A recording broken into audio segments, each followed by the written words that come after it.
أعوذ بالله من الشيطان الرجيم بسم الله الرحمن الرحيم قل يا أيها الناس إن كنتم في شك من ديني فلا أعبد الذين تعبدون من دون الله ولكن أعبد الله الذي يتوفاكم وأمرت أن أكون من المؤمنين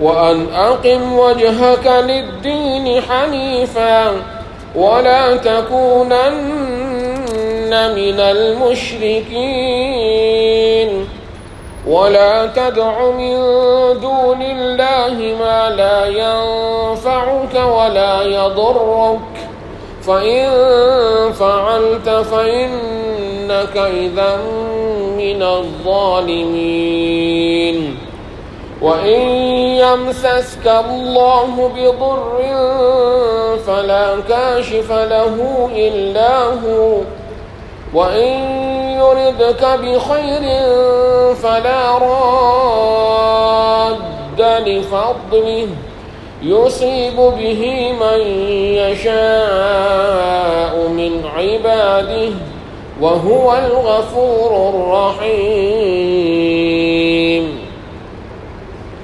قل يا أيها الناس قد جاءكم الحق من ربكم فمن اهتدى فإنما يهتدي لنفسه ومن ضل فإنما يضل عليها وما أنا عليكم بوكيل واتبع ما يوحى إليك واصبر حتى يحكم الله وهو خير الحاكمين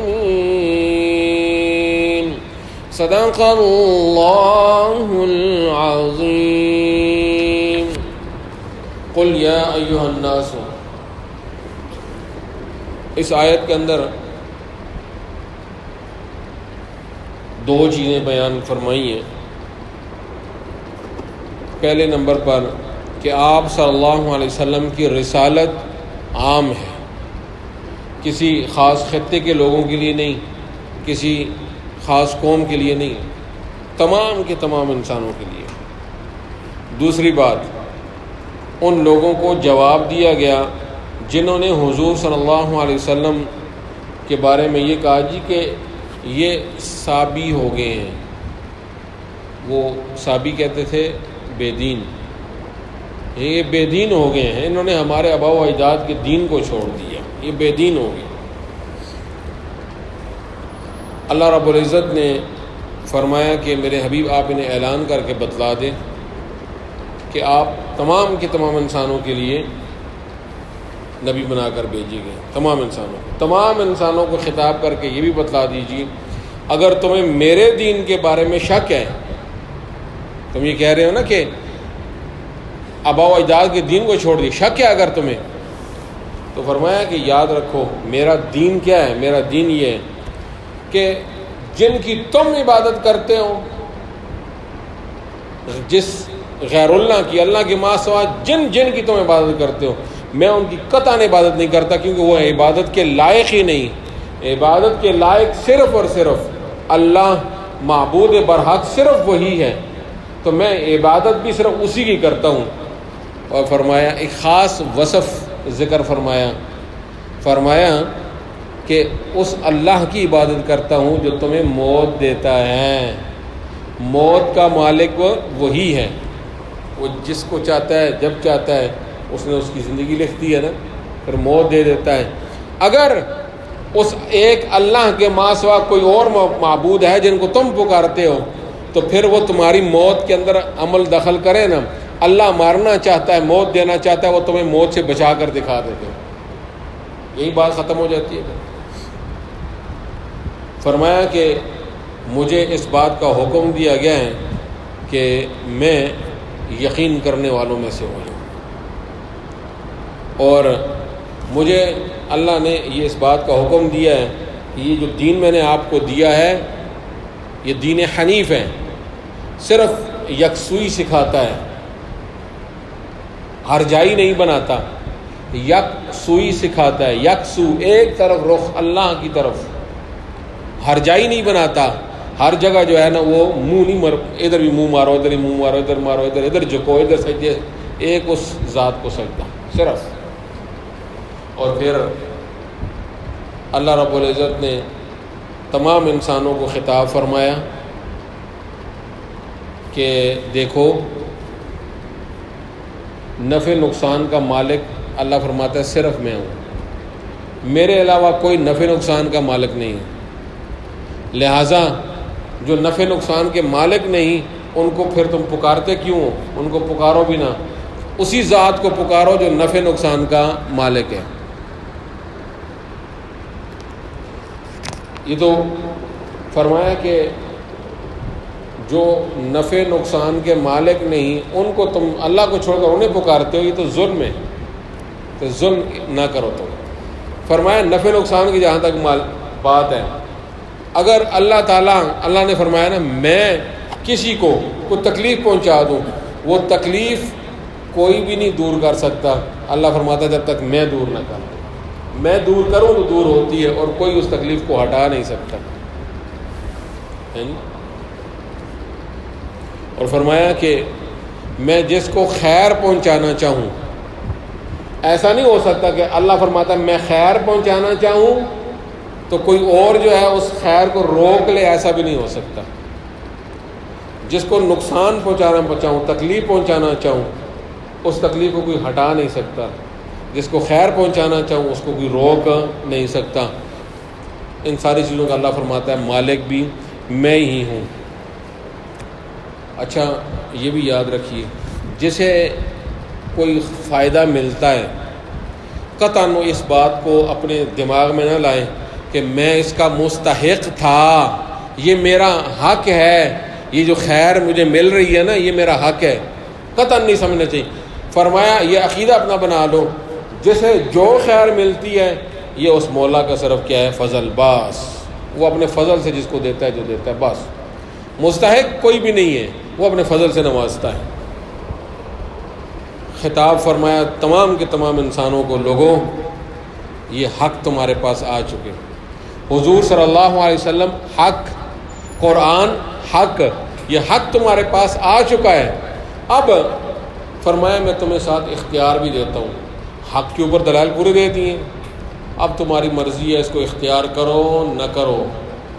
جو اختیار کرے گا اس ہدایت کو، اس ہدایت کا فائدہ اسے ہی ہوگا، جو اس گمراہی کو اختیار کرے گا گمراہی کا نقصان بھی اسے ہی ہوگا۔ میرے حبیب آپ ان لوگوں کو بتلا دیں میں تمہارے اوپر نگران مسلط نہیں کیا گیا، میرا ایک ہی مقصد ہے کہ میں تم تک اللہ کا پیغام پہنچا دوں، میں نے پیغام پہنچا دیا تم تک، اب تمہاری مرضی ہے اسے قبول کرو یا نہ کرو۔ اور فرمایا حضور صلی اللہ علیہ وسلم کو خطاب کر کے فرمایا میرے حبیب جو میں آپ کو وحی کر رہا ہوں آپ نے صرف اس کی اتباع کرنی ہے، اور باقی جو کچھ یہ حرکتیں کر رہے ہیں اس پر آپ صبر کریں جب تک کہ میں آپ کے اور ان کے درمیان فیصلہ نہ کر دوں۔ میں بہترین فیصلہ کرنے والا ہوں، میں فیصلہ کر دوں گا، آپ کیا کریں ابھی صبر کریں۔ صبر کے 3 معنی ہوتے ہیں۔ ایک معنی کیا ہوتا ہے صبر کا کہ اللہ کا جو حکم ہے اس حکم کے اوپر ڈٹ جانا، کو پورا کرنا، اسے صبر کہتے ہیں۔ اور یہاں یہ والا صبر مراد ہے کہ جو وحی آئی میں آپ کو وحی بھیج رہا ہوں آپ نے پورا اس کا اتباع کرنا ہے، اور اللہ کے فیصلہ آنے تک آپ نے صبر کرنا ہے۔ ایک صبر کا معنی یہ ہے کہ میرے حکم کو بجا لاتے رہیں، دوسرا صبر کا معنی یہ ہے کہ جو مصیبت آ جائے اس مصیبت کو برداشت کرنا، تیسرا معصیت سے رک جانا، اللہ کی نافرمانی سے رک جانا۔ صبر کے یہ 3 معنی ہوا کرتے ہیں۔ اب ذرا ترجمہ سنیں ان آیات کا۔ قل یا ایھا الناس، آپ فرما دیجئے اے لوگوں، اس کے اندر آپ صلی اللہ علیہ وسلم کی رسالت عامہ کو بیان کیا۔ ان کنتم فی شک من دینی، اگر تم میرے دین کے متعلق شک میں ہو، یہ جواب ہے ان لوگوں کو. فلا اعبد الذین تعبدون من دون اللہ، میں ان کی عبادت نہیں کرتا جن کی تم عبادت کرتے ہو اللہ کے ماں سوا. ولکن اعبد اللہ، اور لیکن میں صرف اللہ ہی کی عبادت کرتا ہوں. الذی یتوفاکم، وہ ذات کہ جو تمہیں موت دیتا ہے، جو تمہیں موت دیتا ہے. وامرت، اور مجھے حکم دیا گیا ہے ان اکون من المؤمنین، کہ میں مومنین میں سے ہو جاؤں، یعنی یقین کرنے والوں میں سے ہو جاؤں. اور مجھے یہ بھی حکم دیا گیا اقم وجہ کا، کہ آپ اپنا رخ رکھیں للدین، اس دین کی طرف، حنیفا، جو یکسو ہے، یکسوئی سکھاتا ہے. ولا تکونن من المشرکین، اور آپ ہرگز نہ ہو جائیں مشرکوں میں سے. ولا تدعو کے اندر تمام انسانوں کو خطاب، ہر واحد کو، ولا تدعو، اے مخاطب تو مت پکار، من دون اللہ، اللہ کے ماں سوا، ما ان کو، لا ینفعک، جو نہ تو تجھے کوئی فائدہ پہنچاتے ہیں، ولا یضرک، اور نہ تجھے کوئی نقصان پہنچا سکتے ہیں. فإن فعلت، اور اگر تو نے اس طرح کیا، یعنی غیر اللہ کو تو نے پکارا، فإنک اذا من الظالمین، بے شک تو اس صورت میں ظالموں میں سے ہو جائے گا. یہ ہر انسان کو خطاب ہے. وإن یمسسک اللہ بضر، اور اگر اللہ تجھے پہنچائے کوئی تکلیف، فلا کاشف لہ، تو اس کو کوئی دور کرنے والا نہیں، الا ہو، مگر صرف وہی. وہیں یردک بخیر، اور اگر وہ تجھے کوئی خیر پہنچانا چاہے، فلا راد لفضلہ، تو اس کے فضل کو کوئی لوٹانے والا نہیں. یصیب بہ من یشاء من عبادہ، وہ پہنچاتا ہے اپنا فضل، بھی اس فضل کو، وہ پہنچاتا ہے اس فضل کو، من یشاء، جس کو چاہتا ہے، من عبادہ، اپنے بندوں میں سے. تو بندوں کو جو کچھ ملتا ہے وہ اللہ کا فضل، کوئی یہ نہ کہے کہ میں اس کا مستحق تھا. وَهُوَ الْغَفُورُ الرَّحِيمُ، اور وہی بخشنے والا، رحم کرنے والا ہے. قُلْ يَا أَيُّهَا النَّاسُ، آپ فرما دیجئے اے لوگوں، قَدْ جَاءَكُمُ الْحَقُّ مِنْ رَبِّكُمْ، پکی بات ہے، آ چکا ہے تمہارے پاس حق تمہارے رب کی طرف سے. فَمَنِ اهْتَدَىٰ، پھر جو کوئی ہدایت کو اختیار کرے گا، فَإِنَّمَا يَهْتَدِي لِنَفْسِهِ، بے شک وہ ہدایت کو اختیار کرے گا اپنے فائدے کے لیے. وَمَنْ ضَلَّ، اور جو کوئی گمراہی کو اختیار کرے گا، فَإِنَّمَا يَضِلُّ عَلَيْهَا، بے شک اس کی گمراہی کا نقصان اسے ہی ہوگا. وَمَا أَنَا عَلَيْكُمْ بِوَكِيلٍ، اور میں تمہارے اوپر کوئی مسلط نہیں کیا گیا. وَاتَّبِعْ، اور آپ، یہ حضور صلی اللہ علیہ وسلم کو خطاب ہے، اور آپ اتباع کریں، ما اس کی، یوحا الیک، جس کی آپ کی طرف وحی کی گئی ہے، آپ اس کا اتباع کریں. واصبر، اور آپ صبر کریں، حتی یحکم اللہ، یہاں تک کہ اللہ فیصلہ فرما دے. وہو خیر الحاکمین، اور وہ بہترین فیصلہ کرنے والا ہے، بہترین فیصلہ کرنے والا. اللہ تعالیٰ ہمیں سمجھ کر عمل کرنے کی توفیق عطا فرمائے. یہاں پر ہمارا اسٹاپ ہوگا، رکیں گے انشاءاللہ.